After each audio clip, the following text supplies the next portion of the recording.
Hello दोस्तों, क्या हाल चाल। आशा करता हूँ आप लोग बढ़िया होंगे। खेती गुरु के इस बेहतरीन प्लेटफॉर्म पर आपका स्वागत है।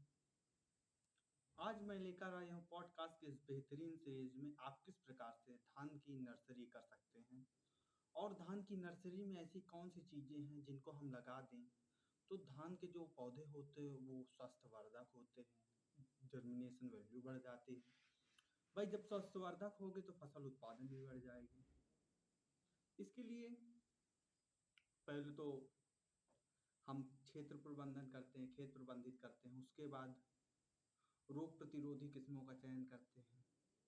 उसी के साथ साथ सिंचाई संबंधी घटनाओं और खेत को किस प्रकार से जोतना चाहिए और किस प्रकार से उस पर पानी का प्रबंधन किया जाए जिससे रोग भी ना लगे और उस पर कुछ ऐसे पोषक तत्वों से भरपूर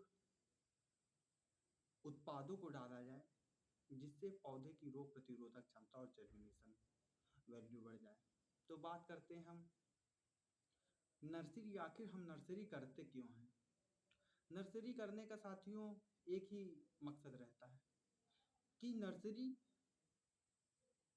धान के जो पौधे होते हैं उनके तैयार की पहली स्थिति होती है जिसपे पौधा खुद डिसाइड करता है कि उत्पादन कितना मिलेगा।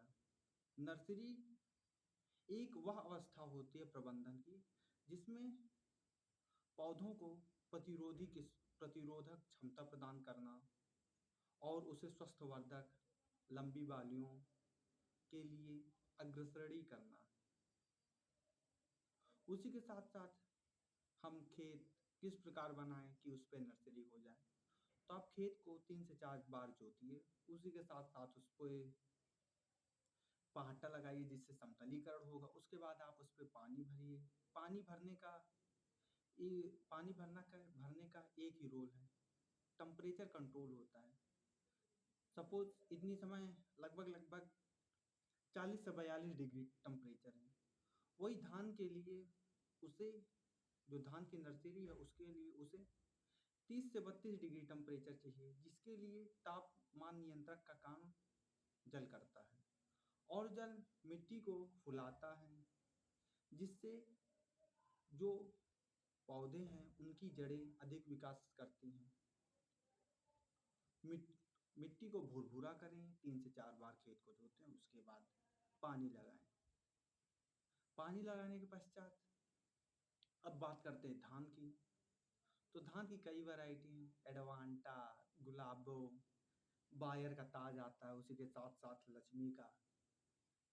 लक्ष्मी सीड्स का भी बहुत प्रतिरोधी किस्में आती हैं जिसे आप उपयोग में ला सकते हैं। अगर मैं 1 एकड़ की बात करूं तो 1 एकड़ में आप 30 से 40 किलो धान के बीज को बो सकते हैं। और नर्सरी के फायदे होते हैं, नर्सरी में बीज बहुत कम लगता है। बीज बहुत कम लगने का मतलब अगर वहीं सीधे आप फेंकते हैं तो 1 एकड़ में लगभग लगभग इसका दुगुना लग जाता है, अर्थात 80 से 90 किलो बीज लग जाएगा अगर इसका छिटकाव विधि का उपयोग करें। नर्सरी में लागत भी कम लगती है, पौधे भी अच्छे से तैयार हो जाते हैं। उसी के साथ साथ इस पर रोग प्रतिरोधक क्षमता होती है। तो मैं बात कर रहा था धान की। तो 30 से 40 किलो प्रति हेक्टेयर के लिए बीज बोएं। इसके साथ क्या करें, बीज को बोने से पहले आप कार्बेंडाजिम या किसी फफूंदनाशी का उपयोग कर 24 घंटे के लिए पानी में फुला दें। पानी फुलाने से क्या होगा, जो बीज जनित रोग होते हैं वो खत्म हो जाएंगे जो फसल उत्पादन में अपना अहम योगदान देता है। जब बीज में ही रोग है तो पौधा कैसे बनेगा? दूसरा, जर्मिनेशन पावर बढ़ जाएगी, अंकुरण क्षमता बढ़ जाएगी। अंकुरण क्षमता बढ़ेगी तो उत्पादन बढ़ेगा, रोग प्रतिरोधक क्षमता बढ़ जाएगी। इसी के साथ साथ कुछ आवश्यक पोषक तत्वों से भरपूर प्रोडक्ट आते हैं जिसे हम ह्यूमिक एसिड के नाम से जानते हैं। आखिर ह्यूमिक क्या है? ह्यूमिक यौगिकों का वह मिश्रण है जिस पे नाइट्रोजन, पोटास, कैल्शियम और कार्बनिक पदार्थ पाए जाते हैं जो पौधों के लिए अहम पोषक तत्वों का कार्य करता है। इसी के साथ साथ इस पे रोग प्रतिरोधक क्षमता बढ़ाने की कार्यविधि पाई जाती है। उसी के साथ साथ आप थोड़ा डीएपी, थोड़ा यूरिया का उपयोग कर सकते हैं। यूरिया डीएपी को उपयोग इसलिए कह रहा हूँ क्योंकि यदि किसी की नर्सरी कम विकसित हो रही और उसे जल्द धान लगाना है, अर्थात सीडलिंग जल्द करना है, रोपाई जल्दी करना है उसे खेत में, तो यूरिया डीएपी का उपयोग करें। यूरिया में होता है नाइट्रोजन, जो वेजिटेटिव ग्रोथ को बढ़ाता है, अर्थात नाइट्रोजन पौधे की कायिक कोशिका को बढ़ाता है। कायिक कोशिका बढ़े तो उसकी संरचना आकार में परिवर्तन होगा। डीएपी डीएपी जड़ों को स्थायी रखता है। उसी के साथ साथ रोग प्रतिरोधक क्षमता बढ़ाता है। वहीं ह्यूमिक की बात करें तो ह्यूमिक रोग प्रतिरोधक क्षमता भी बढ़ाएगा, कल्लों की क्षमता भी बढ़ाएगा। इसी के साथ साथ पौधे के आकार में भी वृद्धि करेगा। नर्सरी को मुख्य खेत के पास लगाना चाहिए। और सबसे बड़ी बात, नर्सरी उसी खेत में लगाएं जिस पे जल सुविधा हो, क्योंकि गर्म के मौसम में नर्सरी लगाना भी अपने आप में एक संघर्ष होता है, क्योंकि उसे हर चीज़ से लड़ना होता है, कीटों से लड़ना होता है, जल असुविधा से लड़ना होता है। नर्सरी को हल्का पानी दें। हल्का पानी देने का यही तात्पर्य है कि टेम्परेचर मेंटेन करना उसे, ना कि ज़्यादा पानी दे के उसके जड़ को नुकसान पहुंचाना है। उसी के साथ साथ जब नर्सरी 1 से 2 हफ्ते की हो जाए तो उस पर थोड़ा नाइट्रोजन डालें और ह्यूमिक का प्रयोग करें।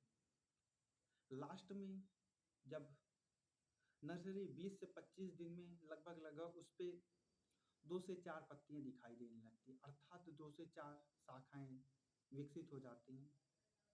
इस विकसित अवस्था को ही हम नर्सरी कहते हैं। पौधरोपण के लिए उपयुक्त पौधे की अवस्था कहते हैं। तो नर्सरी तक तो हमने बात कर ली।